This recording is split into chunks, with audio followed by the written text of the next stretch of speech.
Alright, hey everyone. This is going to be a rules video for Dead or Alive. This is a one-card pirate game. It's a solo game, plays in, I don't know, around 45 minutes to an hour, depending on what scenario you're playing. Probably plays faster if you really pay attention and keep it moving.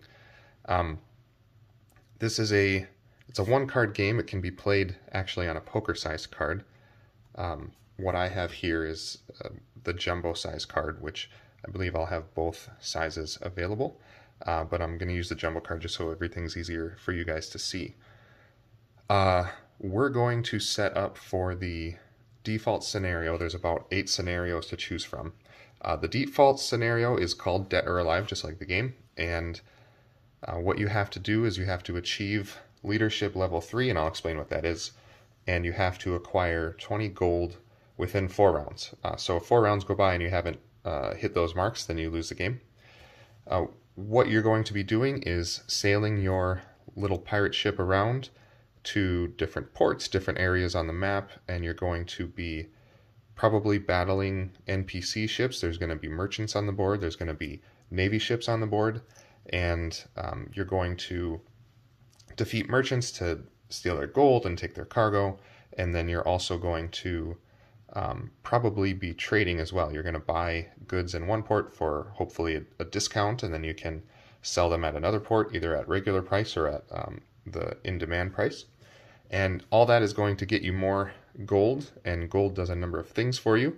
One of the main things that it does is you can spend 10 gold to upgrade your leadership. And so I'll walk through all of those things. I'm trying to think through the most logical way to walk through the rules.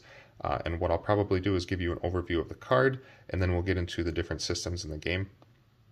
Down here is one of the more important areas of the card. This is your action track down here, and you can see there's 3 kind of columns of icons here. So this icon means trading, that is sailing, and that is attack. So those are the 3 kind of different types of actions you'll be taking. This over here is the prepare action, and that's going to allow you to kind of wind up and take a better action next turn. And hopefully you can see that, but in case you can't, you can see there's arrows between the different action spaces. You can see that arrow's off. That's supposed to be pointing right there. That is controlling what's called your routing. And let me find my cube here. So you're going to have this black cube on your action track. You start on this sailing action. The ones with the white borders on them are called the weaker actions. So this is the weaker sailing action, weaker attack action, and weaker trade action. And then the ones with the gold borders are the stronger action. So this is the stronger sail action, and so on. And then, like I said, that's the prepare action. So if I'm on this space, the weaker sailing action space, I have actually the most options that you have on any space. I can the next action I can go here and take the weaker attack action, or I could go up here and take the stronger attack action. I can go here, here, here, or all the way over here. But let's say I'm on the stronger sailing action. I can't go over here, I can't go over here, and I can't go over here. But I can come down here, here, or here. So the idea is it's hard to take 2 good actions in a row, because these all have different values. So the white ones, the weaker actions, give you a value of 1. So this would be 1 sailing point, or this would be 1 trading point, and this would be 1 attack point. And then the ones with the gold borders give you a value of 2. So if I would move into this space, that would be 2 sailing, 2 attack, 2 trading. If you're coming from the prepare action, so moving into the prepare action, that is considered taking an action, but it doesn't actually do anything. All it is kind of wasting one of your actions and making the next one better. So from the prepare action, you can actually trade. On the stronger trading action, you can do the stronger sailing action. You can come all the way over here and do the stronger attack action, and that adds a +1. So if you're coming from the prepare action, you add a +1 to it.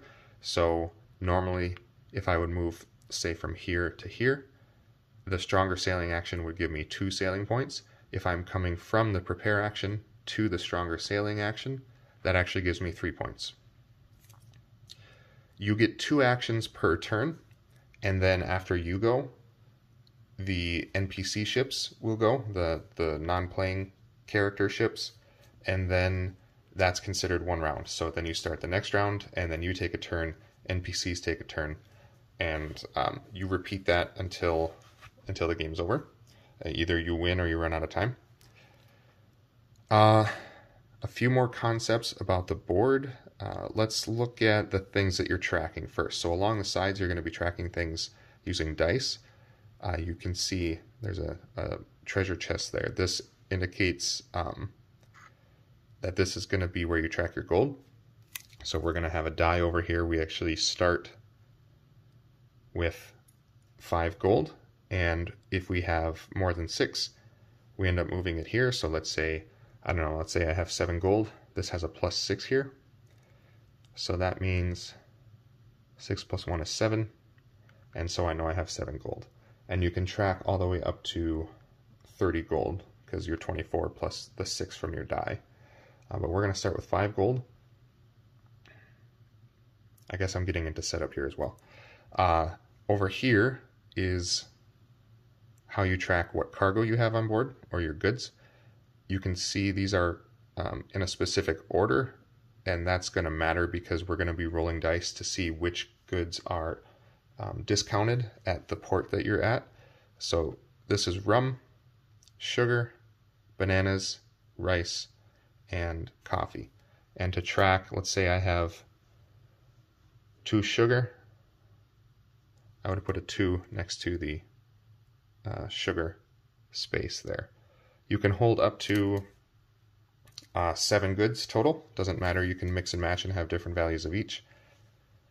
Alright, up here we're tracking different things. This is your leadership. You start with leadership level 1. Leadership in terms of benefits for you. Many scenarios require a certain level of leadership to win, but you also get a benefit from leadership, and that is you expand the amount of crew that you're able to have. So your crew are these yellow cubes. We'll put those right here on our ship. You start with 2 crew on board, and you're going to be doing different things with your crew. They're actually fairly useful, and I'll get into that as we get into explaining the gameplay. These 2 spaces with the skulls here, those track your notoriety. You can have up to 12 notoriety. Notice I have the +6 here, so you start over here, and then if you get more than 6, you move over to this space. So it's basically the same tracking there. Notoriety is, it's good because it means you're getting a reputation for being a good pirate and a good trader, but it's bad from the standpoint of it expands the distance that the NPC ships, the naval ships, and the merchants, it expands the range at which they'll scout you. So they can more easily spot you and the game becomes a little harder. You get notoriety by basically doing cool stuff. You can, every time you sink an NPC ship, you get 1 notoriety, and so you increase that by 1. You start with 0, and every time you sell a good in demand, so if I'm at the banana port and I sell bananas, and bananas are in demand at that port, then I have to take 1 more notoriety.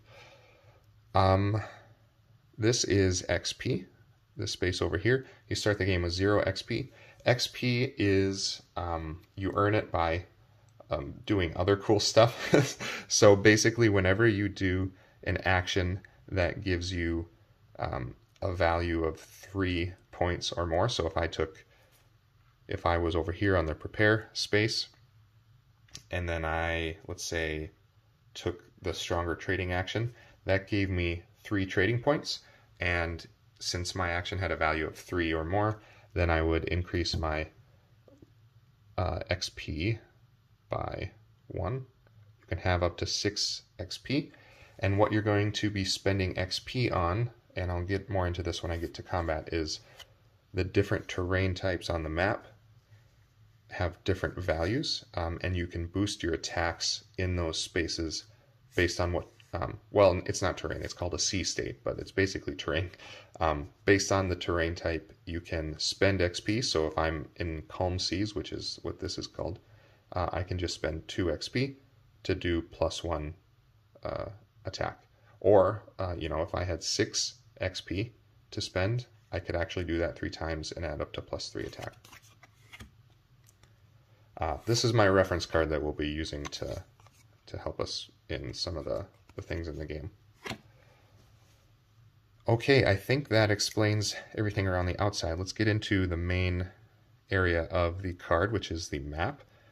You can see here's these different good images again. And so there's 6 different ports. There's the sugar port, the rum port, the banana port, the rice port, the coffee port, and then there's Pirate's Haven. This is where you start with your ship. There's no good in demand, so these icons show you which good is in demand. This never has goods in demand, but it has a different benefit, which is crew are cheaper to buy at or to hire at that port. Let's get into what are these spaces here. So these are the crew action spaces. So each port has 2 crew action spaces, except for the banana port just has 1. And this is where you'll be able to deploy your crew. So if I'm at this port, as a free action, it doesn't cost one of my 2 actions on my turn, I can actually put 1 or both of the 1 or 2 crew on those spaces there. So I get this crew action benefit if I pull that crew off, and I'll go through that in a minute here too. What else on the board? I talked through the crew action spaces, so then there's the sea spaces. So green is land.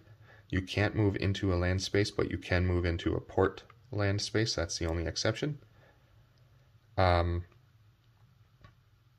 of the blue is a sea space, and the sea spaces are of different sea states or terrain types. So here, these are rocks.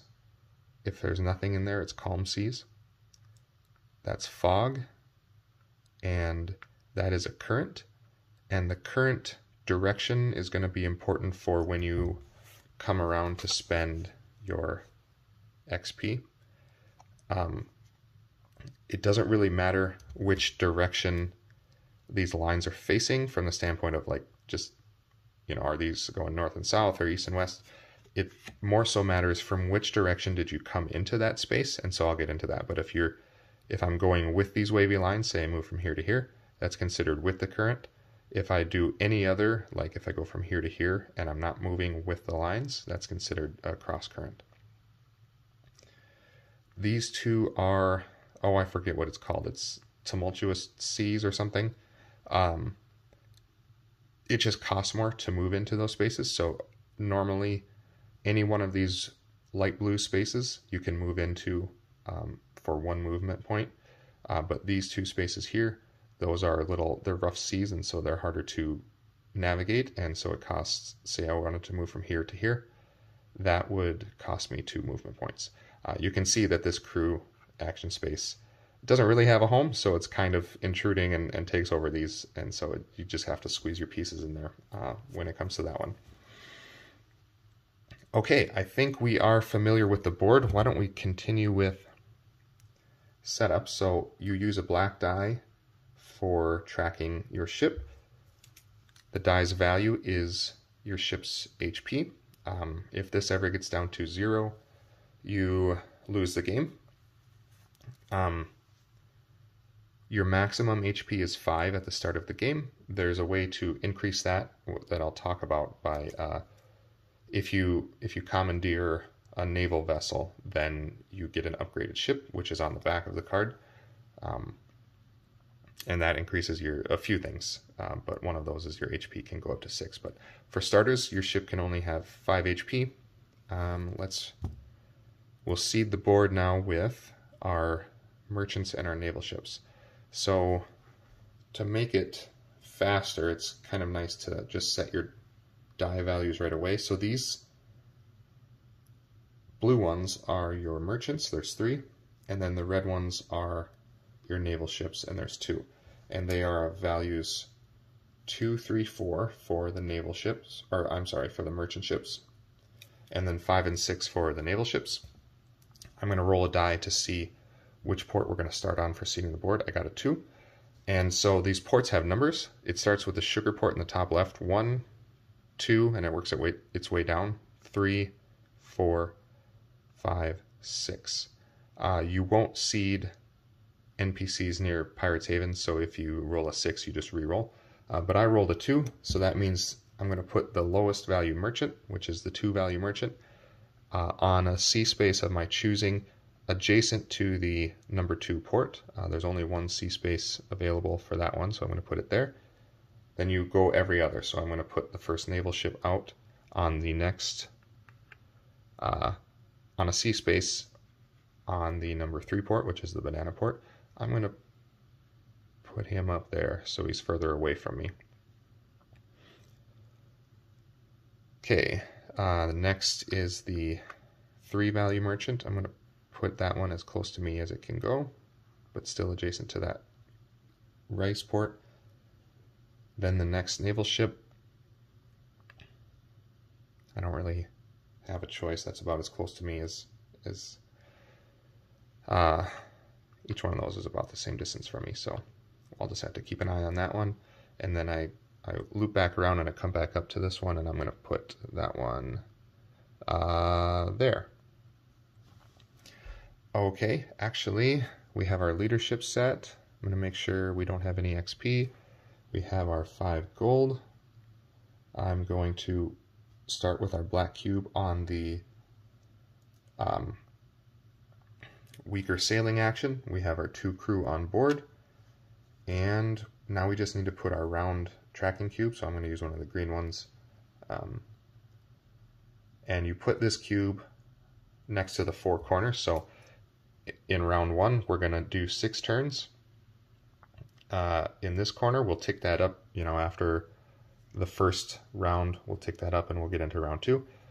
When we get into round 7, this moves over here to the other corner, and now we're starting round 2, and it's turn 1 of round 2.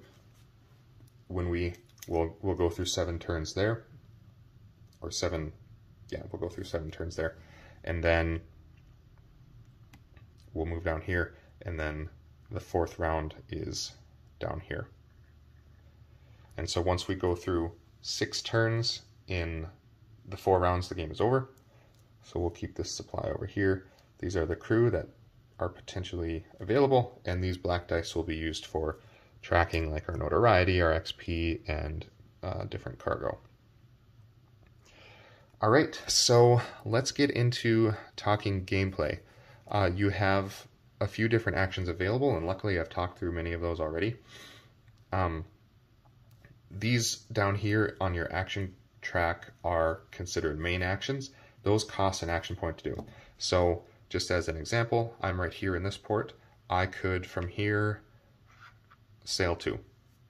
Because I moved into the stronger sail action, there's a routing arrow between this space and that space, and that gives me 2 sailing, so then I would move 2 spaces, 1, 2. Let's say I'm going to go get that merchant. Or I could move into the trading space from here. Let's say I want to move into the weaker trading action. That means you have to take that action in the port, and that means you're just going to buy goods. Selling goods is actually a free action, which I'll get into free actions in a minute. And then there's the attack action, which you have to be on the same space as an NPC, and you can attack any NPCs. And combat is fairly involved, and so I'll go through that kind of all at once, so I won't go through that yet. But let's go through the other stuff that you can actually do in a port. So there's a number of free actions that you can take in a port, and free action means you don't have to spend one of your 2 action points on your turn to go through it. So you can sell goods if you're going to sell goods. If you've played Merchants and Marauders, you can see that this that was an inspiration for this game. And so just like Merchants and Marauders, if you're going to sell goods in a port, it has to be the first action that you do in that port, or the first free action. So selling goods is just getting money or getting gold for the goods that you have on board. So let's just say I have 1 sugar. As a free action, I can sell that 1 sugar. I'm going to remove that die, and then I get the gold for it. So the pricing is if the good is in demand, you get 3 gold for it, but the normal prices to buy and sell are 2, so I can buy one of anything for 2 gold. And I would normally sell anything for 2 gold. But if the good is discounted, you only have to spend 1 gold to buy that. So as a free action, you can roll a die to see what good is in demand, and you can do this before, whoops, I should leave that there to track our rounds. Let's roll a die here. I rolled a 3. You can roll a die to see which good is going to be not in demand, discounted at that port, that turn. So I rolled a 3. We'll count down from the top over here, 1, 2, 3. So bananas are discounted, so I could buy bananas for the cost of 1 gold, or I can buy the 2 adjacent goods for normal cost. So these 3 goods are the 3 that are available. So I can't buy rum, I can't buy coffee, but I can buy bananas for 1 gold, or I can buy sugar for 2 gold, or rice for 2 gold. But I can roll and see which goods are available, and still I don't have to then take the trade action. You don't have to commit to taking the trade action before you do that. But let's say I did want to do that, and I move up here to the stronger trading action, then since that gives me 2 trading points, I could then buy up to 2 goods. And I would decrease my gold to pay for it, and then I would mark which goods I bought and how much. Let's see, other free actions. You can repair your ship. So if my HP was reduced from, say, being attacked by a Navy ship or attacking a merchant ship and attempting a merchant raid, your HP will likely suffer from taking those types of actions. You can spend 1 gold to repair 1 HP on your ship, and you can do that as many times as you want as long as you have enough gold. You can hire crew. So let's say I have capacity for 2 crew and I only have 1. I can spend 2 gold to hire crew, and now I have that crew on board. You count up, even if I had, so let's say I had this crew deployed at a port and I didn't have any other crew on board or any other crew deployed, you just sum up your total crew, whether they're deployed or on board. So I could still, my capacity was 2, I could still buy that, hire that extra crew. You know your crew capacity because I think I talked briefly about leadership. It's 1 plus your leadership level. So you start with 1 plus 1, 2 crew capacity. As my leadership goes up, I have a higher crew capacity. As a free action, you can deploy crew. So I could put 1 or both of my crew at these spaces, these crew action spaces, and I will talk through those. Hopefully I remember to get to those. When you can use these different crew actions at different times. You pull the crew off and you pull it back to on board, and then you get the benefit of that action. Sort of like reverse worker placement in a way. You can pay to level up your leadership, so you, as many times as you can afford while you're in a port, you can spend 10 gold to increase your leadership level. You can recall crew. This is sort of a fail-safe. Say I deploy this crew over here, and I kind of want that crew back because I want to use it for something else, and but I haven't found an opportunity to actually use this crew action. While I'm in a port, I can just recall that crew to being on board without getting the benefit of the crew action. All right, so let's go through, we went through trading, let's go through combat. So on your turn, you can choose to move into the same space as any NPC ships. So you can attack naval vessels or you can attack merchants.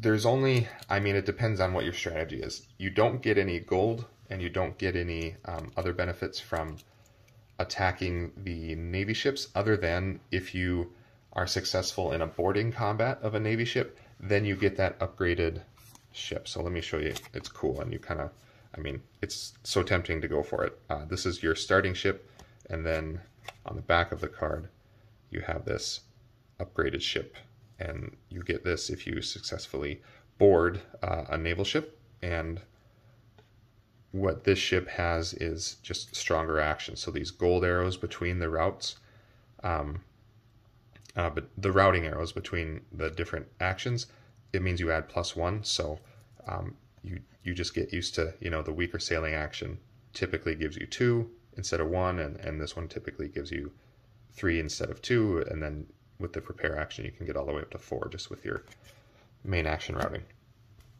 So that would probably be the only reason that you'd want to attack Navy ships, other than to also get them off the board if they're being a nuisance. So let's go through a merchant raid. So say I move into the same space as this level 3 merchant. So these values don't change. There's always a 2, 3, 4, 5, and 6. And you have to, it's like an all or nothing thing.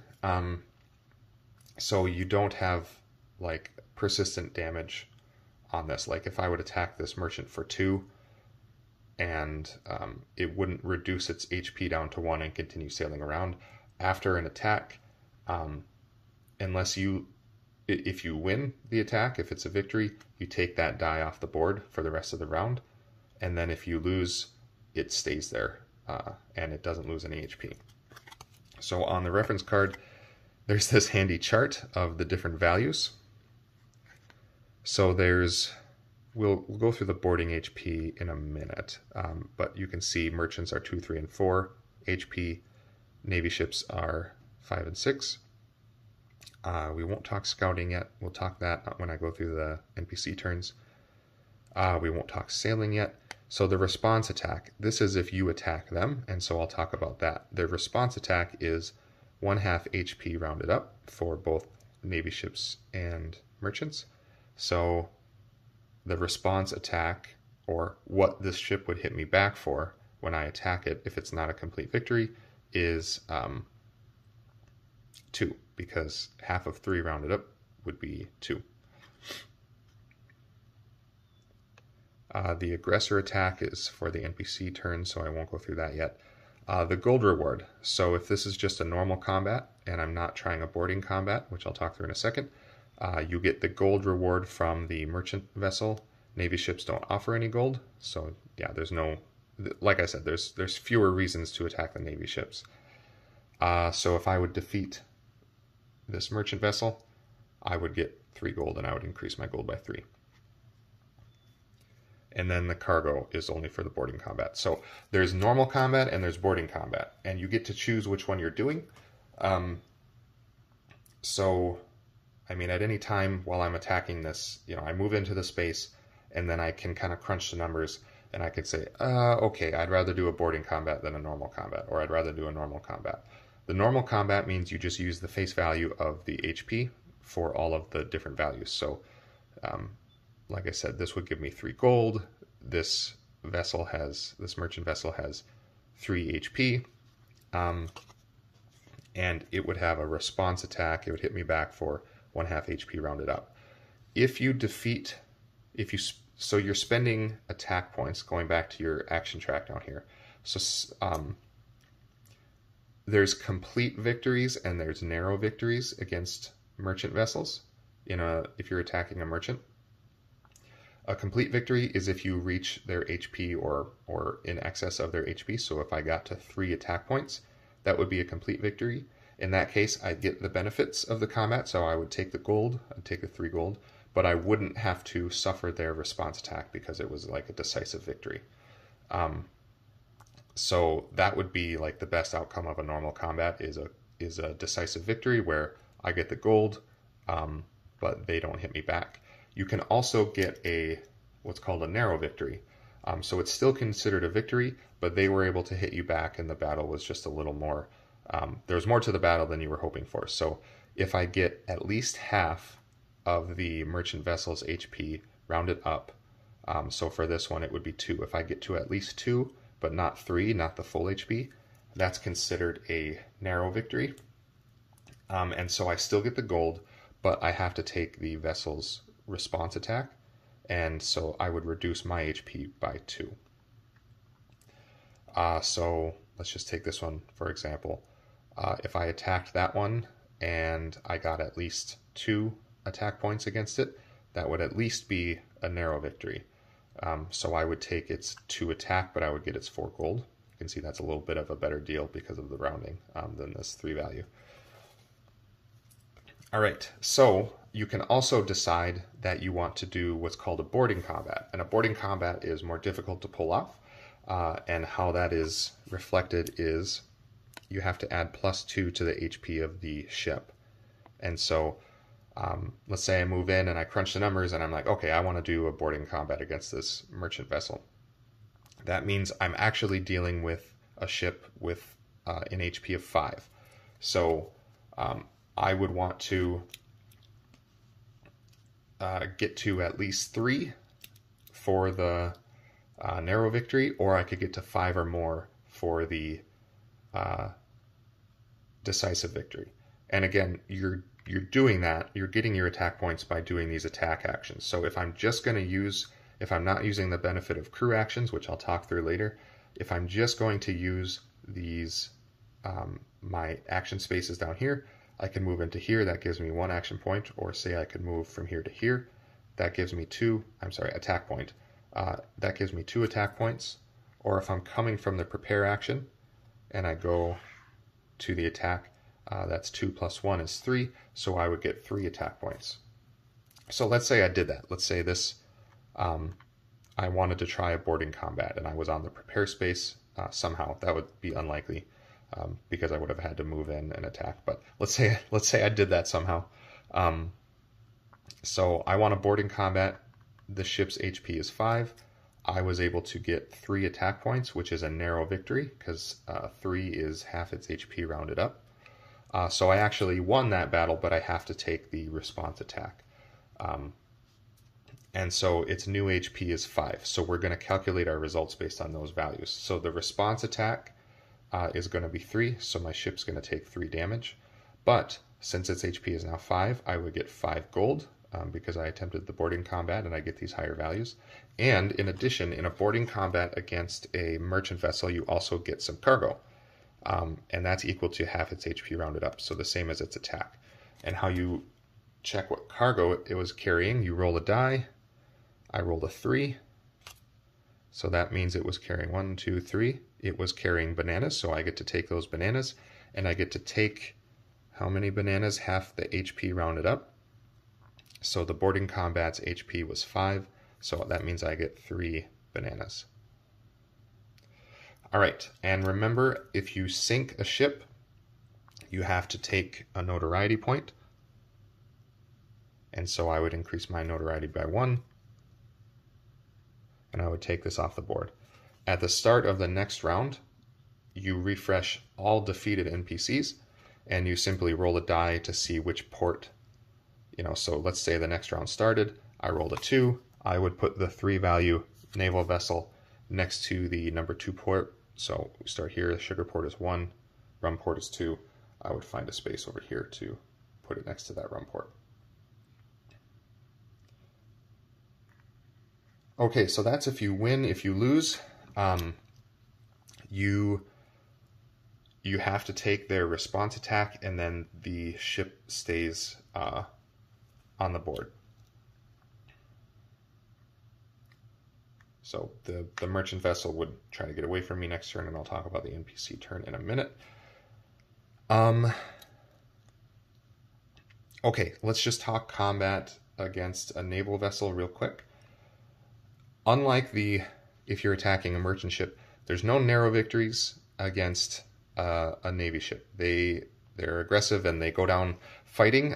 So you either have to do a boarding, and in addition, well, no, you don't have to do a boarding combat. You can do just a normal combat. So let's say I wanted to attack this navy ship. I move into that space, and then I try to just sink the ship with a normal combat. I'm not trying to board it or anything. And so I need a decisive victory. There's no narrow victories against the navy ships. So it's either 5 or nothing. If I don't get to 5, it hits me with its response attack, which is the same as the naval vessels. It's half the HP rounded up. And then I believe you have to retreat. You might have to check my own, I'll have to check my own rulebook after this. I think if you lose combat against a Navy ship, you're supposed to retreat to a safe space adjacent to it. But you might want to fact check me if you check out the rulebook. So yeah, you have to reach the full HP to sink the ship. There's no narrow victories. And then there's no rewards, like I talked about. You don't get any cargo, you don't get any gold.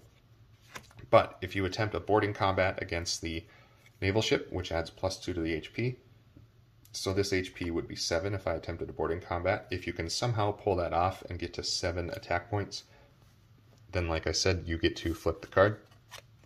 I recommend just taking a picture of the front of the card, taking the pieces off, and then replacing them back on. Yeah, then you would get that ship for the rest of the game. If you do succeed in boarding a naval vessel, your new ship, no matter what, starts out with an HP of 4. You'll probably find you have to take some risks in order to pull that off, and so you might be in danger of the other naval vessel attacking you. So you do get to start with 4 HP if you pull off boarding a Navy ship. But your new maximum HP on the upgraded ship is 6. So while in port again, you could use a free action to increase that HP and repair your ship.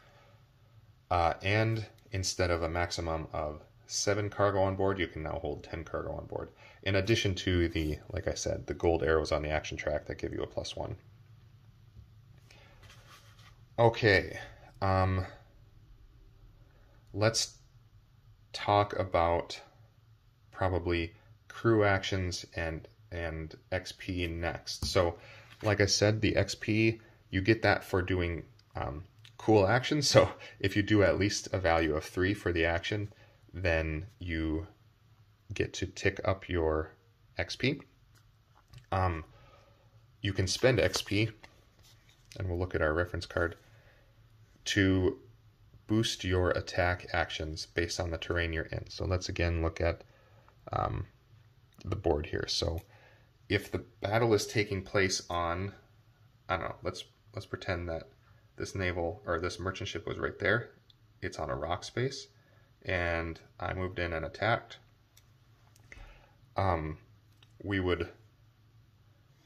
can see that that's a sea state that is very expensive. So if I had 4 XP, I could spend 4 XP to boost my attack by 1. But let's go look at calm seas. So let's say I was attacking this naval vessel on that calm sea space. Calm seas are much cheaper. And so if I had just 2 XP, I could spend all my XP and add +1 to my attack. So this is how you can see this can help you get to those bigger numbers. And then the more complex one is currents. So if it doesn't, so it certainly depends on if there's a current there. So let's look here. Say this Navy ship was right here. You can see these wavy lines are going this way, north and south basically. So let's say I moved in and I wanted to, attack this naval ship on that current sea space. And let's say I was up here. And so I would look, okay, those lines are going like this, and I moved in from this direction. I moved in with the current. Then boosting your attack action with XP would only cost 2. So I could spend 2 to boost that. But if you're going cross current, it's more expensive. So let's say I had come in from this space over here. And I would look, okay, I'm coming in at an angle to that current. That means that cost would be 3 instead. You can spend like all your XP to do multiple. So say I had 6 XP.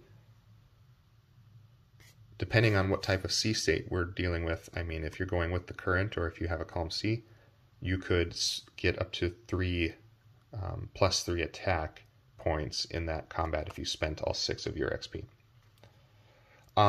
I forgot to mention this too. At a port, as a free action, you can actually buy XP. So you can spend 3 gold to buy XP, and you can do that as many times as you want. Okay, let's talk crew actions and then NPC turns, and I think we'll be good to go. So crew actions are, like I mentioned, these boxy spaces. Each port has 2 crew actions next to it, except for the banana port only has 1. So let's go through what those mean. You have a reference on your reference card. And the way crew actions work, I think I mentioned it, is you first have to have your crew deployed, and then let's say I deployed that there before I left, and I'm sailing around, and let's move that so we can see. Yeah, see, that's an attack crew action. So let's say I deployed that crew there before I left, and now I'm out here in the sea, and I'm in a combat. Whoops. Put that back down to 5. So I'm in combat, I'm attacking, say, a merchant. If I pull that crew off, if I pull back that crew, I can get +1 to my attack. So I would pull that crew back, and then I would get to add +1 to my attack. Some of these are pretty self-explanatory, so you have the +1 sail for that crew action. This gives you +1 trading point, and you can see you can do these. You can pull back crew and use the crew action pretty much whenever it's relevant for the ability, because some of these things are responding to other things. So as I'm taking a trade action, I can pull a crew back from a square like that, or a crew action space like that, the trade one, and I can get the +1 trade. These two are defensive, and so the heart and the cube, if you're attacked by a naval ship on the naval ship's turn, or at any time actually, if you're in a combat that you were the aggressor in, you can cancel 2 damage to your ship by pulling a crew back from that space. This cancels 2 damage to your crew, and I'll get to that when on the Navy ship's turn, if it attacks you, you'll lose some crew, so you can prevent that. This one is NPCs just simply don't see you if you're in a fog space. So if I'm on this space here, there's only one of those, and I happen to be on a fog space. If I pull that crew back, then on the NPC's turn, they just don't see me, and so they wouldn't scout for me unless they actually accidentally end movement on me. Then they would notice me, but otherwise they'll move through you and they won't even see you. Oops. What's next here? This is like a broken mast crew action, so it's a way to get NPCs to not move. So if I'm within 2 spaces of an NPC, so let's say that Navy ship was right here, and let's say I had some business, I don't know, over here, and I wanted to attack that merchant ship. I could actually use, where is that ability? It's up here. If I had a crew up here, I could pull that crew back, and I could use it on this Navy vessel right here. Then it wouldn't be able to move on its next turn, and so I would be safe to, like, say, attack that vessel and not be attacked on this Navy ship's turn.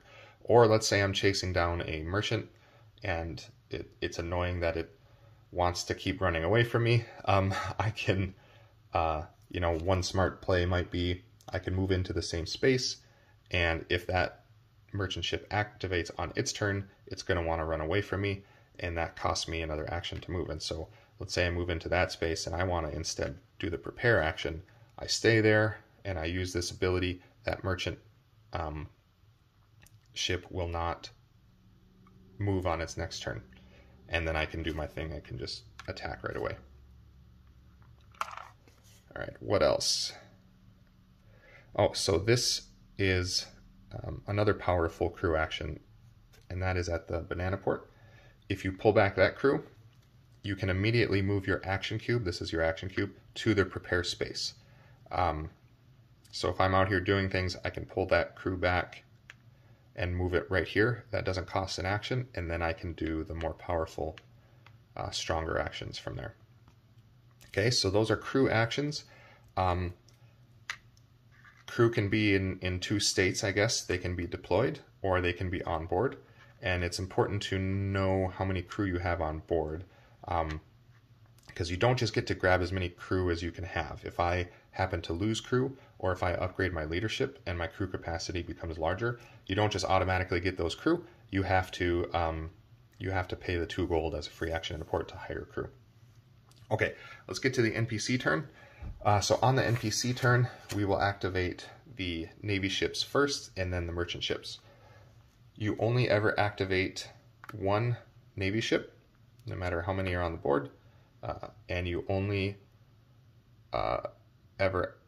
you will not activate just 1 merchant ship. So if all 3 are on the board, just 1 of them won't activate. If there's only 2 on the board, well, actually that's not true. I said that wrong. You'll only you will still not activate 1 of the merchants if there's only 2 on the board. And then if there's just 1 on the board, you will activate that one automatically. But like I said, at the start of every next round, as this cube moves around the card, you will seed the board again with any ships that were defeated and taken off the board. Okay, so you roll a die twice to determine first which of the 2 Navy ships is going to activate, and then which direction they're going to move. So I would roll a die. I rolled a 2. If it's 1 to 3, you take the Navy vessel that's furthest north. If it's 4 to 6, you take the Navy vessel that's furthest south. If they're tied and they happen to be exactly north and south of each other, the player actually gets to choose, at least at this point in the rules. So I rolled a 2, and that would be this vessel because it's further north than the other one. And then I roll again to see which direction it moves. I rolled a 1. You can consult this here to tell you which direction it's going to move. So that means we move north, and Navy ship sailing is here. So that's merchant, here's sailing. They sail 2 spaces, and then they'll actually sail 3 spaces at the start of round 3. So say this is the start of the game, this guy would move 2 spaces north. And then this one doesn't move because we only activate the 1 Navy ship. And then we'll roll again for the merchant. So I'm going to roll 1 to see which one doesn't activate. So that's a little different. And 4. So since there's 3 of them, it goes 1, 2, 3, 4, 5, 6. So since I have a 4, that means the middle, going from north to south, the middle blue die, the middle merchant ship, is not going to activate. So that would be the level 4 one. So these 2 are going to activate. And then they're going to move the same direction as each other. So I rolled a 3. We'll consult our little guide. That means they're going to move southeast. And at the start of the game, Navy ships only have 1 sailing. So we would move both of these southeast 1 space. Okay, so the exceptions to this are, well, a couple of things before I get into scouting. If they'll never end movement on another NPC, they will end movement on you if they... merchants won't, but I'll get to that because that's more regarding scouting. They won't end movement on each other, but they'll move through each other. They never go on land, and if you can't go in the direction, so say we rolled and this guy wanted to move north. Say we rolled a 1 and he wanted to move north. He can't move north, and so then you just take the next available clockwise space to move. So he moved there. If they're moving multiple spaces, like the Navy ships right away in the game are moving 2 spaces each time. If they're moving multiple spaces, they don't ever move back into a space that they were already in this turn. So if for some reason this guy was locked in up here, kind of landlocked around him, he would never go here and then back again. You run the same thing each time. You move them a space, you check if they can now move in the direction they wanted to move in. If not, then they find the next best clockwise position, but they will never double back on themselves. If there's no available spaces for them to move, they just won't move and they'll stay where they are. Okay, scouting. That is one, at the start of the game, they have a scouting range of 1 plus 1 for every 3 notoriety you have. So at the start of the game, you don't have any notoriety. All NPC ships have a scouting of 1. Navy ships use scouting to try to move towards you. If they see you, they'll try to move in and attack. Merchant ships have the opposite. They'll move as far away from you as they can get if they can scout you. So here's our black die. This is our ship. If we were here on the Navy ship's turn, and if this one activates, it would move in and do an aggressor attack, it's called. Likewise, if the scouting was 2, I'm 2 spaces away, it would move in and get me. So it's automatically 1, it starts at range 1. If I got 3 notoriety, I've hit that first threshold because you add +1 for every 3 notoriety. So now all NPC ships have a scouting range of 2. And remember, you get notoriety from sinking NPCs and selling goods in demand, so your fame is spreading. And so the more cool stuff you do, the more that NPCs are aware that you're sailing around, and Navy ships want to get you, and merchant ships want to sail away from you. Merchant ships, when they're moving away from you, like so say this guy was right there, on its turn, it will find a space that it can get to that's the furthest from me that it can get. You actually just get to choose as long as it's the furthest that it can possibly get from you based on its movement. Okay, let's talk Navy aggressor attacks, and I think we're wrapping up. So merchants don't attack you on their turn; they try to run away from you.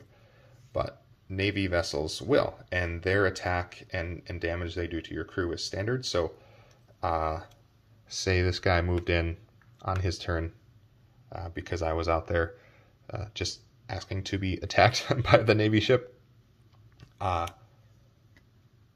It would move in, and you don't do anything unless you have a crew action like this, or where's the other one? This prevents. Remember, that heart prevents damage to your ship. That cube prevents damage to your crew. So Navy ships will do 3 damage to your HP and kill 2 onboard crew.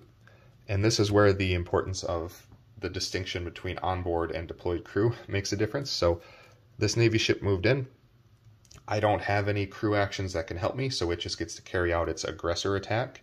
And the aggressor attack is 3 damage to my ship.